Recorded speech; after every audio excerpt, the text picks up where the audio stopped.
Hi, and welcome to another episode of the Decommunity Podcast. I'm Roy Bernheim. I'm one of the co-founders of Decommerce, and I'm here to bring you the inside scoop, everything brands, innovation, and community through conversations with global leaders from brands, media, and nonprofits who share what they think about community and also, and more importantly, how they act on it. Today, I'm really excited to have Marcel here with us as a guest. Marcel Härtlein is the group head digital and IT and member of the executive board of Lalique Group. And Marcel and I have had a conversation before, and that's actually why I really wanted to have Marcel on the show today, because I just found it so fascinating to hear Marcel talk about how he views innovation, how he views consumer engagement. And we've worked together, and that's how I got to know Marcel, through helping to launch a limited edition of Lalique, Lalique Les Muses, together with Lalique and our agency partners, Vivents. So this is how all of this came about. But now, without further ado, I would love for you, Marcel, to introduce yourself. Sure. Thanks, Roy, for this nice introduction, and thanks for the invitation. Yeah, my name is Marcel. I'm Group Head Digital and IT of Lalique, as you just said. In this position, I am responsible for all the nice topics which are related to technology in our company. That includes e-commerce, customer experience management, digital marketing, web development, and new digital innovations. And recently, I also took over our IT teams. And since then, I'm also responsible for all the IT management and IT operations within our company. That sounds fascinating. And it sounds like also a very diverse role across. I know also the Lalique Group has many different categories in its portfolio, right? So from crystals to fragrances to jewelry to spirits. And now this role that combines this digital aspect, innovation, what I believe, and technology, so the IT component. Can you share a bit more about how this came about and what that means for you? Well, as you just said, we are quite a diverse company when it comes to our product portfolio. We are actually pretty small. We are approximately 800 employees, do a turnover close to 200 million per year. But we have many very interesting business units. As you said, crystal. I think we are well known for our crystal business. We produce glass and crystalware for over 100 years in just one production site in Alsace, France, with approximately 250 employees. And yeah, as I said, we are well known for what we do there for decades. Then the perfume business or the beauty business is an important or a growing business pillar of our company. We produce perfumes under the Lalique brand, but we also do so for other quite well-known brands like Brioni, Superdry, Jaguar, Bentley, and others, where we develop, produce, and globally distribute these perfumes to our customers. Then the third important business pillar is hospitality. So currently we have 5 hotels in our portfolio and also a couple of Michelin star restaurants, which we have in these nice locations. And apart from that, there are several other smaller business units like interior design. Also, Scotland's oldest whiskey distillery is part of our portfolio. Jewelry is an important part. And last but not least, we do collaborations with well-known artists where we produce from time to time very nice art pieces for a very sophisticated target audience. Yeah, my role in the company is to manage the digital / innovation / technology side of the business. I'm part of the group executive team. In this role, I try to kickstart the digital transformation in the different business pillars, harmonize, standardize IT and technology where it makes sense. And I think this is becoming more and more relevant because all the companies also in luxury are looking for more efficiency and with a kind of a similar approach, how we attract a very interesting target audience, which is comparable within these different business pillars. And this sounds so fascinating. And I'm just trying to put myself in your shoes on a given Wednesday morning, how to prioritize. How do you think across the different portfolios, different brands, and then also across the different functionalities from digital to really IT and tech? And I believe you also only have 24 hours in a day. How do you think about prioritization? I'd love to hear about that.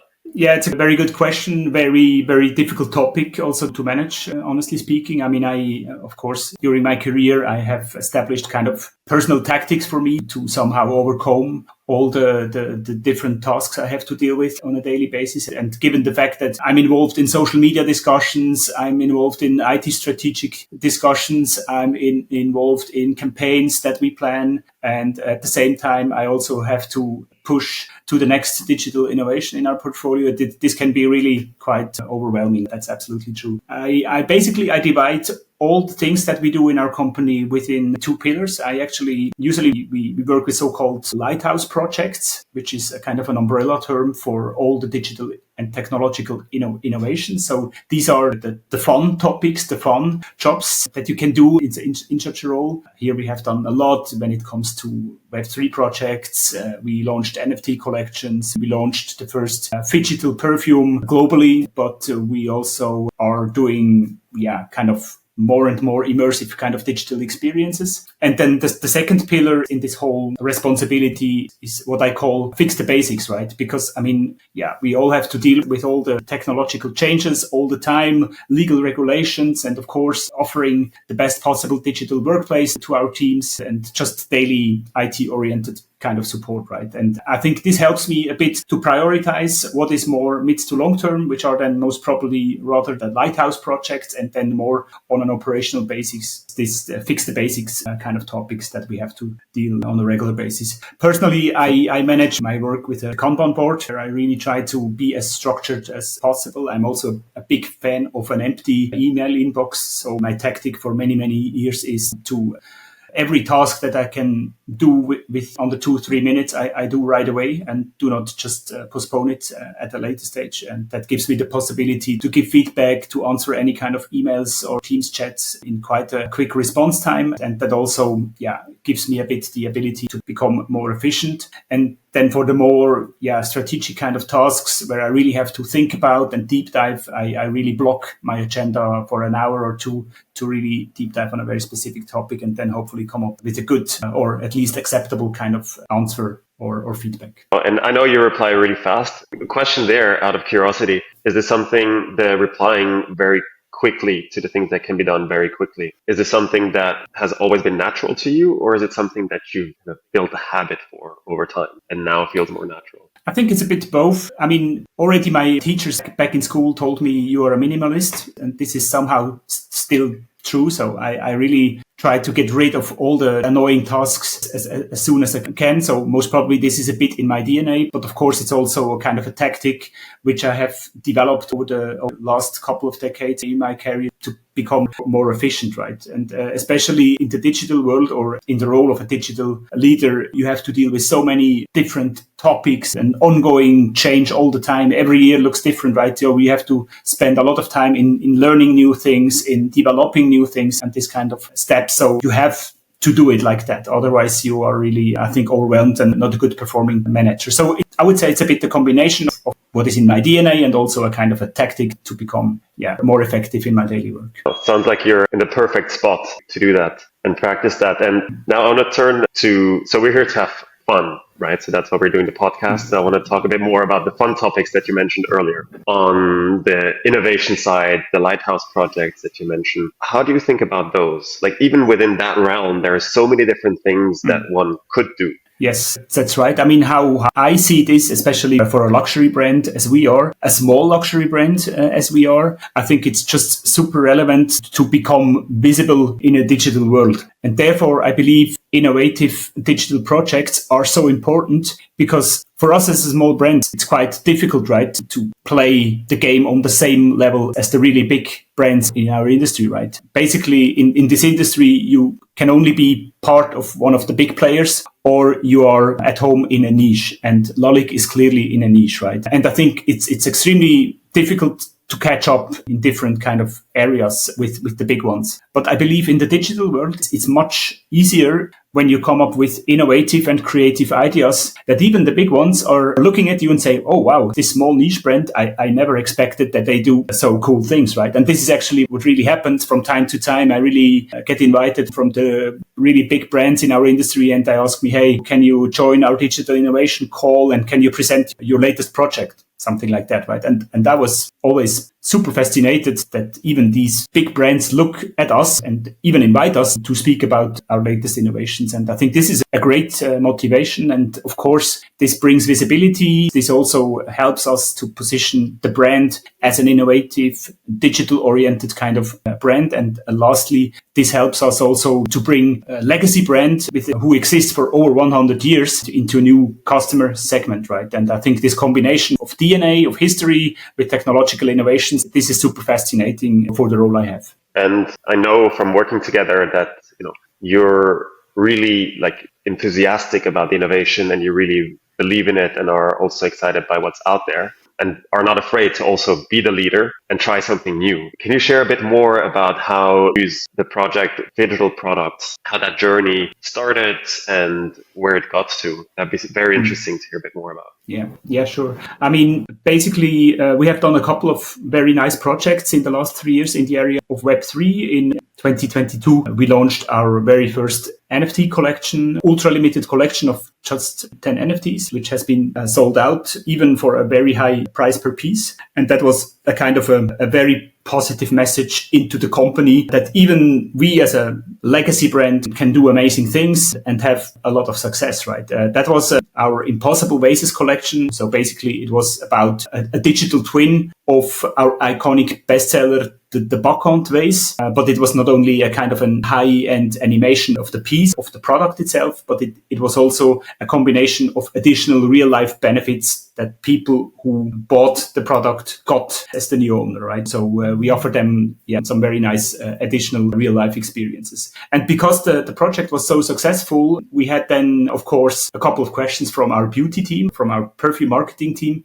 coming to us and saying, hey, it's so cool, or this was so cool. What can we do in the perfume area with a kind of a Web3 tactic, right? And at that point, we brainstormed a lot and we realized there was obviously not really a digital perfume available, right? That was a kind of a starting point for investing a lot of energy, enthusiasm, and time in this Lemuse project. And in the end, we created again an ultra limited perfume flacon, only 12 pieces with a very high price tag of 25,000 euro. And again, here the tactic was it's not only an amazing crystal piece for Lalique brand lovers and collectors of our brand, but it should also be a bold message to the world out there that we can combine such a traditional piece with a new kind of additional experience, right? So again, here we played a bit around with a digital twin in the form of an NFT. Basically, we had integrated an NFC chip on the perfume flacon, and when you are an owner of this product,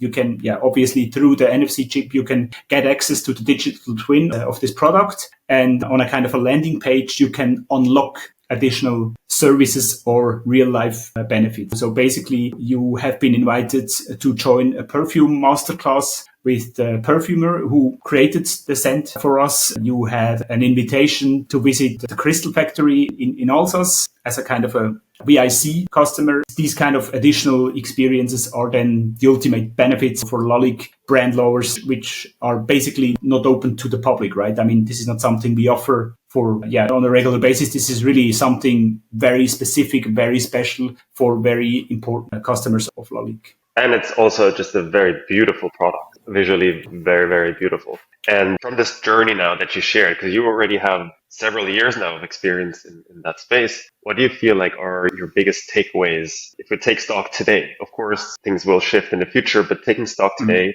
takeaways and learnings also from this journey. I mean, basically how we see the Web3 world, we see it in 3 different layers. I mean, when we started this whole journey, we had to somehow explain what we want to achieve to other board members, to CEO and so on, right? Because usually these people do not know a lot about all these latest technologies, right? So you have internally, you have to explain why you do it and for what reason, right? And the 3 levels of explanation in our approach was first, layer 1 is the technology, right? As an IT and digital team, I believe you have to understand latest technologies. So for example, what is a blockchain? What is an NFT marketplace? What is an NFT, right? What is cryptocurrency? What is this and that, right? So you have to find a way how you build up the know-how and the skill sets in your company. And of course, you can just read a book and learn it. But I think you will never, ever have a kind of a comparable learning curve like when you do a real project, right? And then on the second layer of this kind of thinking or structure was use cases. So we brainstormed over 10 different use cases we could do into different business pillars, of course. And that helped us also to become very open-minded and creative. And one or the other idea then became a real kind of project. And then the third level is more like a vision. We are not there yet, but that is like a vision that at some point we could bring all this together and build up a kind of to a very important and loyal customer group, right? So this was basically the thinking. I have to say that all these use cases have been initiated as grassroots initiatives. I think in digital innovation, you have to think bottom up, right? Because when I would develop a holistic Web3 strategy, right, top-down approach, and go to CEO and CFO and say, okay, this is the plan, this is the vision, and I need this amount of money for it, then I believe it's going to be a very difficult discussion, right? Because it's so new, it's a completely new area, right? It's innovation. And people are not like that, right? They need to understand what is the expected outcome. And that is something you most probably cannot say or explain because you don't know, because you are at the very beginning of your learning curve. So this bottom-up approach was in our case much better. And then, we just started with first projects, like I said, with NFT collection. Then we launched a new collection in the metaverse on the spatial platform. Then we did this digital product with Lemuse, with our whiskey distillery, the Glenturret in Scotland. We also launched a limited whiskey collection on a Web3 platform. And last but not least, we have launched our first digital product, Passport, last year, which is a bit more down to earth, not so fancy, but I would say so far most probably the most important project because it really brings together specific customer pain points with a new technology, right? And as a summary, I would say all of these projects helped us to create a kind of a visibility from an external point of view. So many of our customers told us, oh, wow, that's amazing. We never expected something like that from Lalique. You are obviously really at the forefront of all this technological development. But in my role, I think this is at the end equally important is also the internal process that you can initiate with such projects, right? Because I always say the best digital projects are the ones that have an impact on non-digital processes. And especially when we talk about the digital product passport, it requires almost the whole supply chain and all the teams within Lalique, right? You have to train the retail team. You have to implement a new process in the production process, right? So you have to educate sales teams. You have to do a completely new marketing campaign around such a product, right? So many teams are impacted on such projects. And I think this is the fascinating thing, to have high visibility, to attract maybe even a new customer segment, but on the other hand, also help to initiate the digital transformation in a legacy company. So, and the combination of both is, I think, the sweet spot of all of this. There's so many fascinating elements within there. And I think one thing that really stands out to me is what you mentioned, that all those use cases, all those projects started as grassroots. So this really speaks, so much to you and your team of how much trust there is and also how much curiosity there is to try out new things. And this is actually I feel like quite rare and unique. So it feels like you really created this culture to be able to attract and build with such a group of people. And so before we go into the digital product passport, I'd love to hear a bit more like glimpsing into the future when you said, this third level, when we think about virtual communities or brand community. This is a topic that is, of course, very close to my heart or our heart with Decommerce, where we enable that interaction in a seamless way. I'd love to know, in your way of how you look at this, how does this play a part in your vision for the digital landscape? Yes, a good question. I mean, honestly speaking, there is not really a perfect plan right now, but tendency goes a bit in this direction, that I believe we have fascinating business pillars, right? We have crystal, we have high class perfumes, we have amazing hotels, we have even better restaurants. I think we have, a couple of restaurants with Michelin stars. So really fascinating experiences in real life, but very diverse, right? So it looks like that crystal is different from perfume, and perfume is different from hospitality, and even more different from whiskey and interior design and jewelry, right? So for the size of the company, we are quite diverse, let's say it that way, right? But I believe at the end of the day, we speak to, or we offer something amazing to kind of a comparable customer segment. And I believe because the brand Lalique has such a strong history and such a strong DNA, we should try to combine these different business pillars to a new holistic approach, how we bring it together and offer our potential customers a completely new luxury experience, right? And I think here we have really already done some steps in this direction, but I also believe we can do even better in the future, right? So, for example, what we already do when you go to the Villa René Lalique, which is an amazing hotel in Alsace, pretty close to the factory, 5-star house with only a handful of rooms, very high level. This is basically also like a kind of a showroom of our products, right? So you really live basically in the Lalique world, right? You have Lalique tables, you have Lalique crystal vases and bowls everywhere, right? You have the Lalique museum just across the street. You have the factory. So you really deep dive into a Lalique world, right? And here we also see that some customers who really experience this whole big thing all together, they are really like not overwhelmed, but completely fascinated by what we can offer to them, right? Recently, we had one of our NFT holders who spent 2 days in Alsace, really did everything from museum to restaurants, to have an apero in our wine cellar, to sleep there in the Villa René Lalique, to visit the factory. And these customers sent us an email saying, hey, my wife and I, we are completely overwhelmed. We are basically speechless because it was so amazing to spend these 2 days with such a fascinating brand. And we really believe we are part of the brand and we are really part of the whole story, right? Because we are so close. And I think this is something we should, put more focus on in the future. I think when we have these high value customers like this who really are willing to deep dive in such an experience, then I think this also creates a lot of engagement. This creates a lot of love for a brand. And I think at the end of the day, this is just crucial for a luxury brand. Yeah, this is so beautiful to hear. I was going to ask you why, but I think it's more than clear why this makes so much sense. And I'd love to hear a bit more how you see the role of technology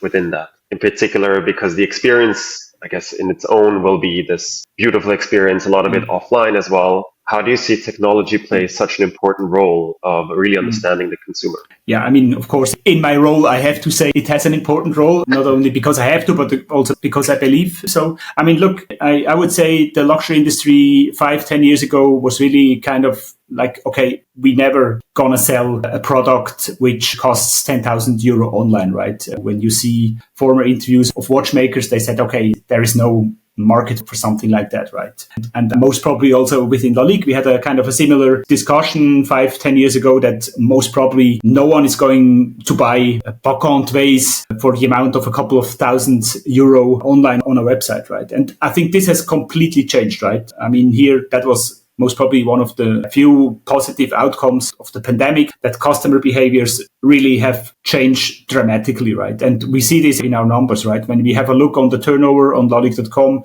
there is a massive increase over the past 5-6 years, right? And we really have customers, they spend 5-digit numbers in just one basket when they buy something with us, right? So this is really something new, right? Basically. And I think here technology plays a crucial role, not only offering, I mean, a nice shopping experience on an online platform, but also to extend existing customer journeys with the digital element, right? Maybe here the digital product passport is another good example. Basically, I mean, what the DPP is basically a certificate of authenticity on a blockchain, right? So it's a new technology. But when we started this project, we thought, okay, but it could be more, right? It is a certificate of authenticity, which is stored on a blockchain, but it could be also an extension of the customer journey, right? So therefore, we not only have had this token stored on this technology, but we also integrated additional elements. So, for example, if you are an owner of this collection where we have been implementing the DPP, you can also experience some videos to see how the product is being produced by our craftsmen in Alsace, right? So you really, basically, you can follow the steps how this product is becoming alive, right? Then we have, of course, traceability information, authenticity information, and all these kind of things. And but we have also integrated, for example, an augmented reality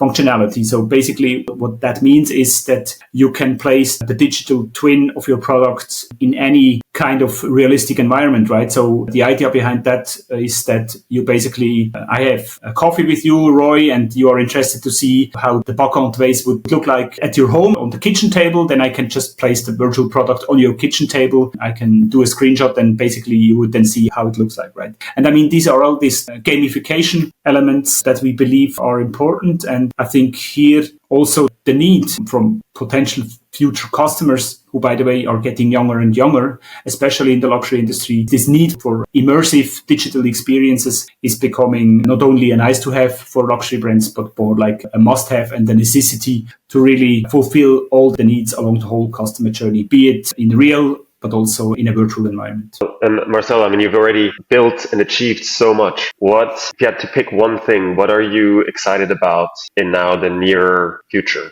In the future, on all the different topics that we covered, what is something that you're looking forward to? Yeah, but I think, again, I'm coming back to the grassroots initiatives, right? A lot of projects that we have been doing in this lighthouse area I mentioned at the very beginning of our talk. I mean, these are nice projects, right? But not all of these projects are very sustainable. So, and that's a bit the challenge that you have as a head of digital and IT. You have to be, or you want to be at the forefront of these developments to create this visibility, to attract customers and create these immersive experiences. But because this is such a fast world ongoing all the time, not all of these projects are 100% sustainable, right? So maybe as an example here, I would say that our project that we have been doing in the metaverse, now I'm questioning if it was the right decision, right? Because when we launched it, we have been at the very top of the hype cycle, metaverse here and there, next revolution. The world is completely changing, right? And we have been there on spot at the right time with a very nice offering on spatial, really cool experience. People who joined it liked and loved it,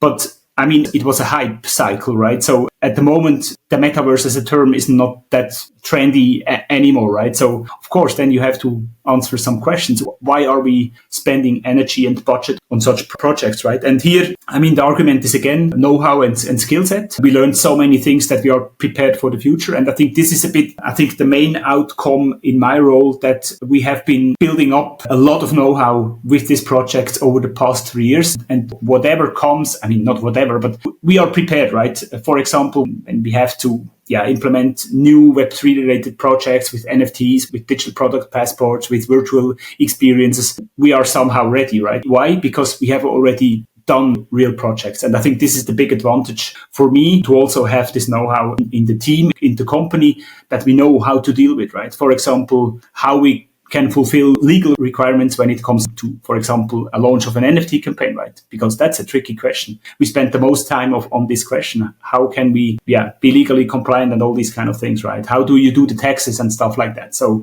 these are the not so funny discussions and questions, but are also required to launch such projects. And I think the learning curve here is tremendous, and that is what I like the most. That's really fascinating. And again, underneath all of this technology and the strategy and all of this, what I'm really hearing out of it is this mindset that you have and that you've built within the team of trying out things and going with them and bringing them to life. So I know we're at time, we're over time. I would love to continue the conversation, but we'll give you back some time. I know you're extremely busy, and I wanted to thank you so much for your time and for all these insights. It's been extremely fascinating to have a glimpse of what your days look like. So thanks so much, and really excited to see what else Lalique will come out with and shaping that. Thank you so much for the discussion and the invitation, Roy. It was a pleasure. Same here.